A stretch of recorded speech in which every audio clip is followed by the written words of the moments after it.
apakah yang harus dilaksanakan oleh Amzik itu tersendiri untuk memastikan dia ada match up yang baik berhadapan dengan Innocent apabila kita masuk ke dalam Land of Dawn nanti, kawan-kawan?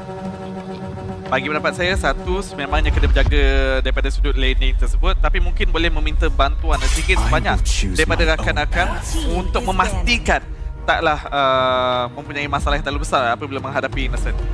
Terus semestinya bantuan daripada rakan-rakan bakal memberikan impak yang besar, khususnya untuk Amzik untuk berhadapan dengan Innocent sebentar saja lagi. Flying Cloud adalah pilihan map kita untuk game yang pertama dan so far untuk kedua-dua pasukan daya untuk mendapatkan 100% win rate apabila map ini dipilih untuk mereka. Tapi Selangor Giants OG terus saja mengeluarkan hero seperti Jushin, Arlot. Manakala untuk CG Esports telah pun mengeluarkan Cici dan juga Wawan. Manakala hero seperti Angela masih lagi bebas untuk digunakan pakai. Lancelot Isenshin juga masih lagi ada untuk digunakan pakai dan membawa persoalan. Adakah SRGOG bakal membawa masuk double fighter punya setup buat game pertama ini? Bergantung dengan hero priority pick mereka. Kalau contoh dekat bahagian banning daripada pasukan CG Esports, mereka memilih untuk mengeluarkan hero seperti Sanshin dan juga Lancelot instead of nak keluarkan hero Angela. Mungkin kita akan saksikan hero double fighter daripada SRGOG. Tapi CG Esports letakkan fokus mereka untuk mengeluarkan Fanny. Jadi mungkin untuk priority pick daripada pasukan SRGOG boleh saja terus nak ambil Sanshin sebagai salah satu first pick untuk mereka kalau nak bawa double fighter. Bagi saya, ianya juga bergantung dalam situasi hero apa yang mereka ingin ambil terlebih dahulu. Kalau contoh mereka ingin memberikan fokus pada double fighter, ya, Isuchin seakan-akan pilihan yang terbaik buat Kagen ni masih lagi bebas. Maaf, terdapat Kalia kan yang terbuka. Oh ya. Dan saya rasa Yums antara pengguna yang cukup berbisa menggunakan hero tersebut, malah membuka ruang kepada pelbagai cara untuk anda bermain dengan Kalia tersebut. Saya tak nak nafikan Isenshin maupun Lancelot is a very good priority pick, tapi just a hint yang masih lagi terbuka untuk mereka. Namun mereka masih lagi mengekalkan pengambilan Isenshin, jadi memberikan gambaran sedikit lah mereka nak bawa masuk double fighter untuk game yang pertama ini. Sebab kita tahu Flying Cloud jadi lebih kerap ataupun lebih mudah untuk mereka nak join team fight andai kata mereka terpaksa recall balik ke arah base mereka tersendiri. Jadi kalau untuk dua hero pertama, pasukan CG, kalau mereka yang dinaik pick Kalia dan Slot ditunjukkan, mungkin untuk pasukan SRGOG boleh je terus nak fokus dekat hero bahagian tengah. Mungkin nak tunjukkan hero seperti Farsa, antara hero yang ada high ground yang lebih tinggi untuk pasukan SRGOG juga. Kalia, Farsa. Kalia ada kena pick. Gatot Kaca bersama dengan Farsa. Gatot Kaca untuk memberikan gangguan kepada Kalia. Penggangguan ya sudah semestinya. Track record Gatot itu so far taklah siapa memberangsangkan, tapi mereka kekalkan dengan double fighter mereka terlebih dahulu. Ruby berserta dengan Esmeralda telah pun dikunci oleh mereka sekarang ini. Dua hero yang boleh berkombinasi baik antara satu sama lain. Esmeralda menutup pengambilan hero seperti Uranus, sekali lagi dengan Harith yang boleh menghakis shield mereka tersendiri. Tapi sekarang ini untuk CG, kombinasi apakah yang mereka nak bawa masuk bersama dengan Kala ini? Kalau yang basic selalu kita nampak Beatrix maupun Farsa, tapi dah ada Ruby tu. Saya risau kalau awak ambil hero high ground yang stationary, yang tak duduk, yang duduk diam saja dekat satu tempat. Hence why Lunox dibawa masuk terlebih dahulu, lebih bijak daripada CG Esports. Combination daripada CG Esports untuk tiga hero yang pertama ni nampak cukup selesa untuk mereka. Untuk daripada segi banning, nak tutup lagi hero untuk masuk ke SRGOG dekat bahagian tengah, antara hero yang masih lagi terbuka. Kalau mereka nak tutup Kimi yang boleh berikan poking damage agak tinggi juga kepada pasukan CG Esports dekat bahagian tengah, untuk mengelakkan Chico boleh bergerak dengan cukup agresif. Kalau mereka tak nak keluarkan hero dekat bahagian tengah, masih lagi ada hero dekat bahagian Rome untuk tutup lagi bagi hero Yums. Mungkin Chow juga boleh jadi antara pilihan untuk pasukan CG Esports tutup lagi untuk pasukan SRGOG. Ya, tapi mereka memberikan fokus lebih lagi kepada Kimi, di mana pastinya akan memberikan sedikit sebanyak gangguan seperti yang awak katakan, Wiz, kepada Lunox untuk bergerak secara bebas. Nampak saja brilliant, terus saja Section Pulse boleh dikeluarkan di kawasan tersebut. Tapi kalau untuk SRGOG sekarang ni, andai kata benar mereka nak memain double fighter Ruby ni dekat bahagian Golin untuk diberikan kepada Innocent, apakah salah satu perkara yang harus mereka waspada supaya winning condition mereka dapat dicapai dengan lebih mudah lagi? Adakah lead game potential daripada CG? Adakah aktifnessnya Kalia ini untuk lakukan roaming? Apa yang harus diwaspadakan oleh SRGOG sekarang ni, Karaguri?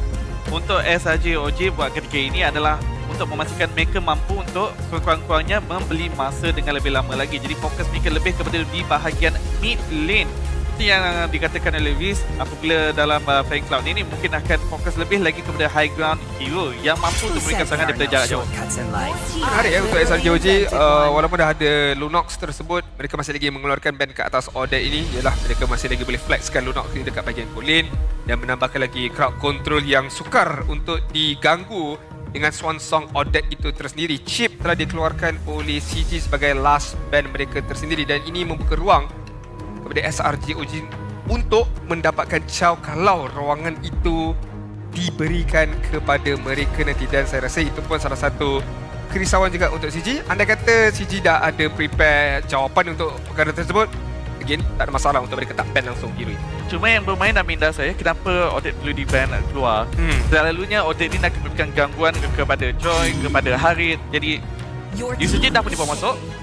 Jadi adakah mereka masih lagi nak membuka flexibility untuk membawa masuk Harit sebagai goal lane mereka?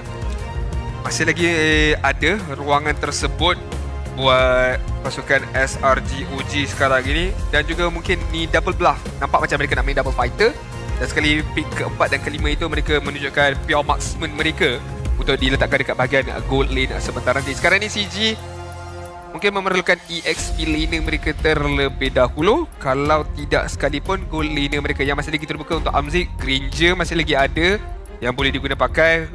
Kombinasi yang very simple bersama dengan Kalia dan juga Lunox. Kalau tak dapat kill sekalipun, Lunox boleh masuk dengan Darkening beliau tersendiri. Dan yang keempat terus saja mengunci lapu-lapu untuk pasukan CG Esports. Antara salah satu hero keselesaan juga bagi pasukan CG Esports, SRGOG. Mereka nak, sebab pada kalau tengok daripada segi pemilihan hero mereka dekat bahagian tengah tak ada masalah pun kalau terus bawa je hero high ground berhadapan dengan Lunox kat bahagian tengah. Jadi secara tak langsung ada lagi tambahan burst damage untuk pasukan SRGOG. Kalau contoh mereka nak menggunakan hero-hero seperti Farsa, atau mungkin mereka nak gunakan Yves juga antara pilihan dekat bahagian tengah.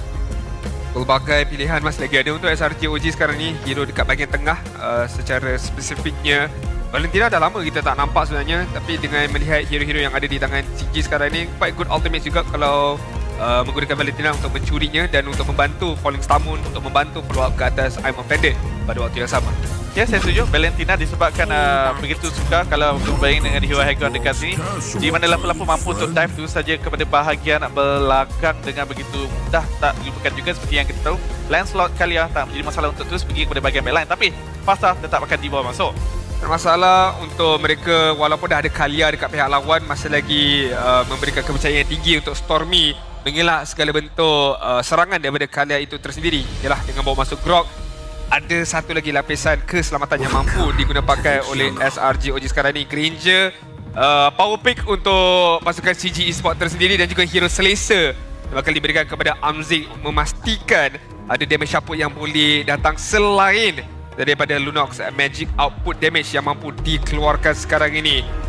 Pendek kata, daripada kategori on paper, awak lebih berpihak kepada siapa sekarang ni, iaitu SRGOG ataupun CG Esports? Yang lebih seimbang adalah CG Esports. Saya lebih berpihak kepada arah tersebut. Nama begitu Selangor Red Giant, kemampuan mereka ataupun kekuatan mereka pada pasal early game juga tak boleh nak dipandang rendah. Riz, adakah awak setuju dengan statement daripada kategori?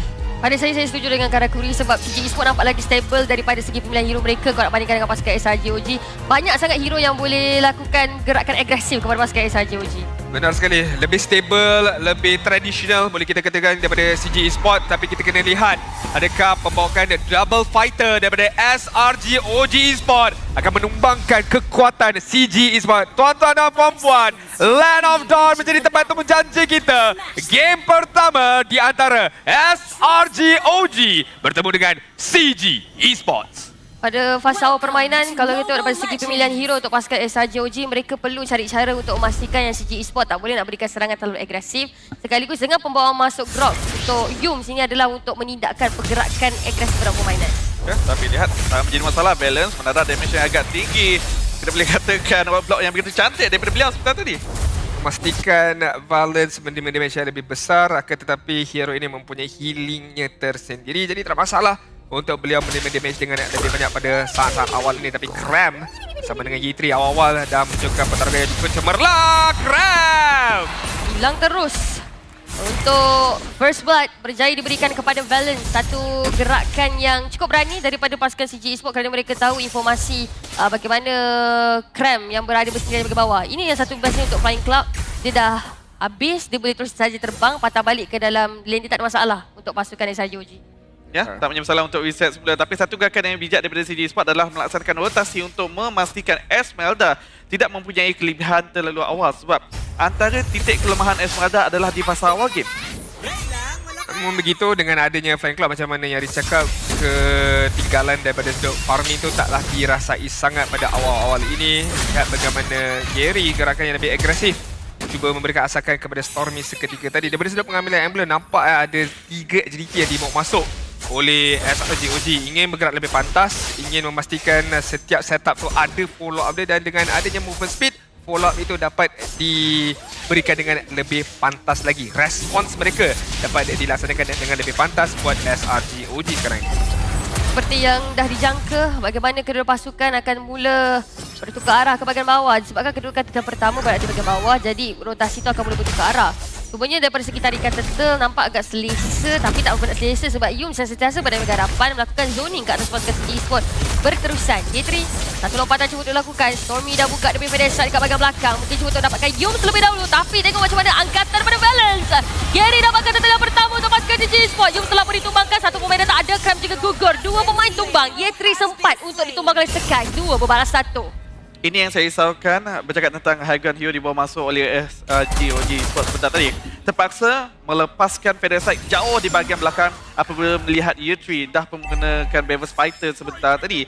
Dan ini mungkin sikit banyak akan mengganggu letak team fight pada masa yang akan datang. Ini juga bermaksud memberikan tekanan lebih tinggi lagi kepada Stormy untuk mencari positioning. Pada waktu yang sama, kita lihat bagaimana Amzik farmingnya dengan cukup bagus berhadapan dengan Innocent. Tapi sekarang ni serangan balas, adakah akan membawakan sebarang ketipan kill? Namun tidak, hanya mengusir keluar sahaja Amzik dan juga Chico. Berbalik pada apa yang saya katakan, Amzik farming dengan cukup bagus, walaupun tekanan tu taklah didatangi dengan begitu kerap daripada SRG OG. Tapi so far, kita nampak agak stabil berhadapan dengan Innocent, di mana level mereka masih lagi sama pada minit yang ketiga. Minit yang ketiga, untuk kedua pasukan masih lagi seimbang sebenarnya, walaupun perbezaan ekonomi dalam 1,000 gol. Cumanya kalau tengok daripada segi pergerakan, pasukan CG Esports mereka cuba sampai sebaik untuk pastikan tempoh permainan ini mereka yang lead.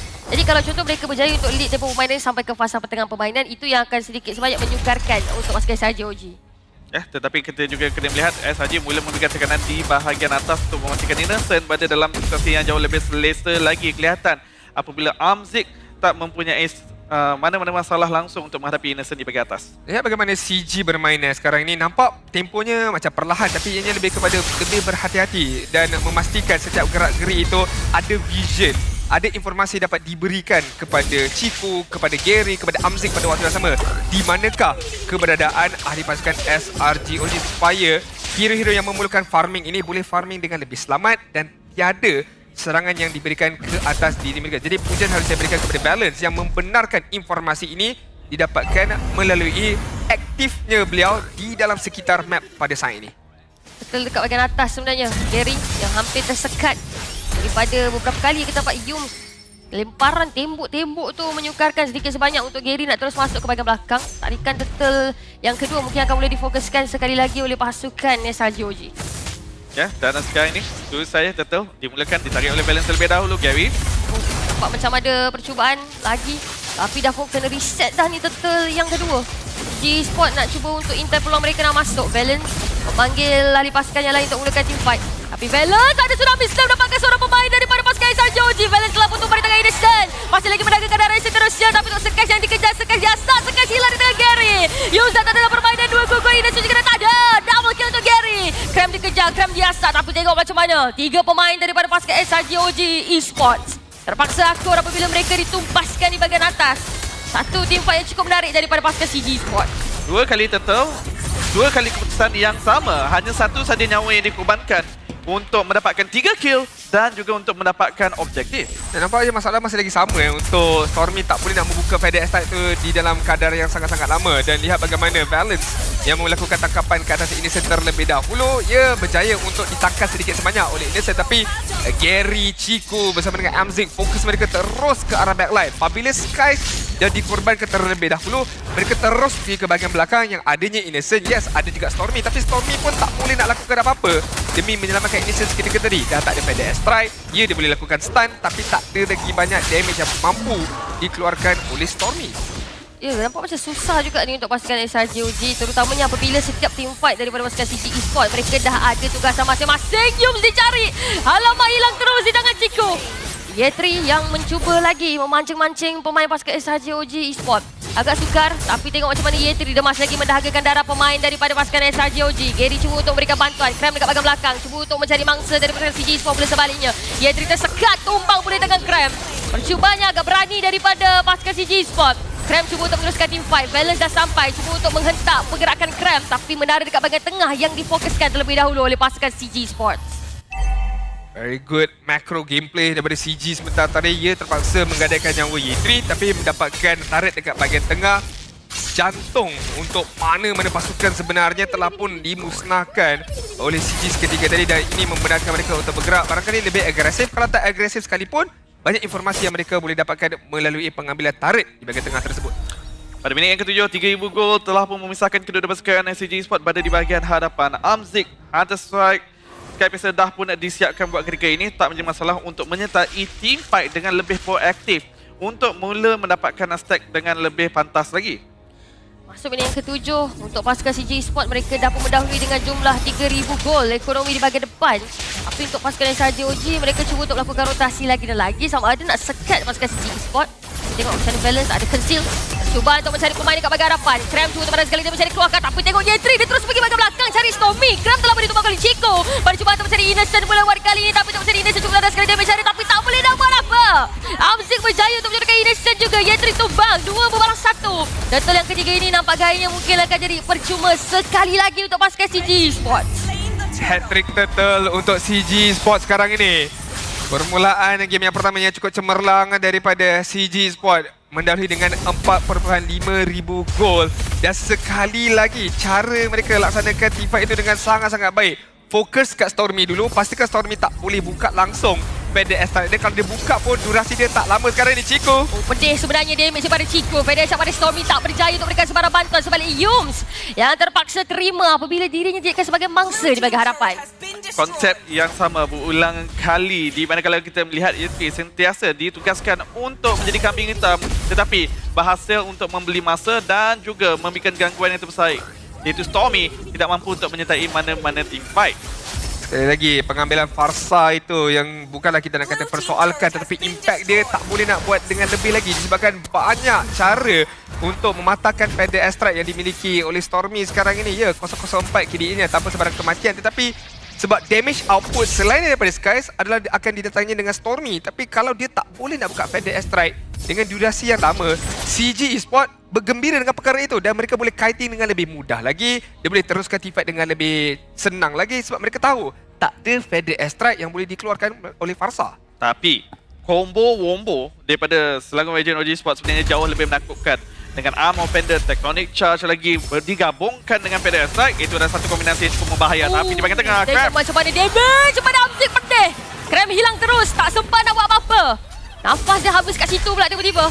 Tapi untuk Yetri, kita boleh nampak macam mana terus pergi ke bahagian belakang. Sama ada dapatkan Stormy atau mungkin Skies juga dilakukan berterusan oleh Yetri. Jadi itu dah jadi satu pembukaan ruang yang cukup selesa untuk CG Esports. Ketika ini Krem dia dah tak boleh bermain seperti biasa di mana dia pergi ke hadapan, absorb all the damage sebab nyawanya sangat-sangat mudah dirata oleh CG Esports. Bayangkan anda ada Lunox, anda ada Green J dekat bahagian belakang dan tak ada cara untuk Krem nak melarikan dirinya kecuali menggunakan Falling Stamu sebab Purify dibawa masuk, so dia kena lebih berhati-hati lagi dalam usaha dia nak buka map. Oh, Valence dia masuk, terus ada Tsunami Slam dapatkan Yums. Stormy dekat bahagian belakang cuba untuk menggunakan FedEx Strike tapi digagalkan oleh Yetri begitu saja. Innocent dicari tapi Valence ditembak oleh Skies, Yums tak ada 1 membalas 1. Percubaan untuk mencari bangsa yang seterusnya masih lagi diteruskan lepaskan CG Esports. Cukup apabila masing-masing kehilangan seorang pemain mereka. Krem masih lagi full bar HP dia. Masih lagi nak tarik-tarik dengan pasukan CG Esports ni. Year 3 juga masih lagi berada di kawasan lot yang pertama. Tapi lebih kepada nak tunggu kesilapan siapa yang akan termakan umpanan. Yang menakutkan sekarang ini adalah kalau CG Sport dah pun mencapai mouse fight mereka dengan adanya Granger, dengan adanya Ciku yang menggunakan Lunox, mereka mampu untuk meleburkan sesiapa saja yang berada di bahagian hadapan. Itu antara sebab kenapa kita menyaksikan Yums, Cram, mudah saja nyawa mereka dileburkan. Sekarang ni kita lihat bagaimana SRJ OG lebih memahami corak permainan CG Sport. Mereka tak fully commit kepada sebarang teamfight dan sekarang mereka menunggu saat yang paling sesuai. Oh, cantik sebenarnya Valence dekat bahagian belakang dapatkan seorang pemain. Tapi tengok macam mana Cram berjaya untuk melepaskan diri daripada genggaman pasukan CG Esport. Year 3 masih lagi mendadak sekali damage yang dikeluarkan oleh pasukan SRJ OG. Cram dekat bahagian belakang masih lagi cuba untuk mencari mangsa daripada pasukan CG Esport. Namun begitu, lot sebentar tadi berjaya untuk didapatkan oleh pasukan CG Esport. Keadaan kembali tenang. Lebih kepada pasukan SRJ tak nak tadah damage dengan terlalu banyak. Menunggu lot daripada pasukan CG Esport dekat bahagian atas. 3 kill untuk Amzik, 3 kill untuk Ciku, 3 kill untuk Gary. Tiada kematian langsung untuk ketiga. Core damage dealer bagi pasukan CG Sport buat ketiga ini. SRJ OG Sport belum mencari mangsa, tapi balance yang dicari terlebih dahulu. Balance agak berani, Skies jauh kena halau dengan Gary. Terpaksa menekan butang recall. Tapi Gary dia macam nak main angkat-tangkap dengan Skies ni. Siapa? Okay, 1v1 dekat bahagian bawah. Biarkan dulu. Ini sentuh baik kat tangan Amzik. Year 3 masih lagi ingin masuk. Ini bila tarik kat bahagian tengah, cuba untuk dipaksa oleh pasukan CG Esport. Namun begitu berjaya untuk didapatkan oleh mereka. Dalam masa yang sama, tengok macam mana jauh Gary bermain dengan Skies dekat bahagian bawah tadi. Hampir mencecah 10,000 gol lead untuk CG Esport sekarang ni. Minit ke-12. Setelah pembelian waktu daripada Gary sebentar tadi, layan sekejap Skies membenarkan mereka mendapatkan ini bertarit di bahagian atas sekarang ini. Valence percubaan, dapat tekan juga. Yum cuba untuk didapatkan, tapi Yum telah bertumpah di tangan Amzik. Stormy dah tak ada double kill untuk Gary. Masih lagi menjadi bangsa mereka dapat. Cram cuba untuk mendadak sekali damage yang dikeluarkan oleh pasukan CG Sport, tapi tak berjaya. Cram ditumbangkan. Ini sedang dicari. Raka! Pasukan CG Sport cukup selesa dengan keadaan mereka. Mata kemenangan yang pertama. SRJ OG Sport, tahta mereka bukan setakat dicabar. Tahta mereka bukan setakat dicalar sekarang ini. Dengan ketinggalan sebanyak 10,000 gol lead, CG Esport mendominasi game pertama ini dengan cukup baik sekali. Memahami drafting mereka tersendiri, memahami kekuatan pihak lawan, memastikan tiada PDS strike, memastikan Cram tak boleh bermain dengan bebas. Itulah antara faktor kemenangan untuk CG Esport sebentar tadi. Tak dilupakan juga di mana corak serangan mereka agak jelas dan pelaksanaannya pula dilaksanakan dengan begitu baik. Masing-masing pemain CG Esport tahu tanggungjawab masing-masing dan mereka melaksanakannya dengan begitu baik. Ya, walaupun terkorban, tapi asalkan misi tercapai, ianya tak menjadi masalah. Dan mereka tak terburu-buru untuk melaksanakan setiap teamfight mereka. Memahami orang paling hadapan seharusnya jadi E3, orang paling hadapan seharusnya jadi Valence. Dan Valence bila dapat tangkap, okay, then we check sama ada kita nak fully commit ataupun tidak sekalipun. Lihatlah barisan jurulatih mereka dekat bahagian belakang sebentar tadi. Betapa besarnya makna kemenangan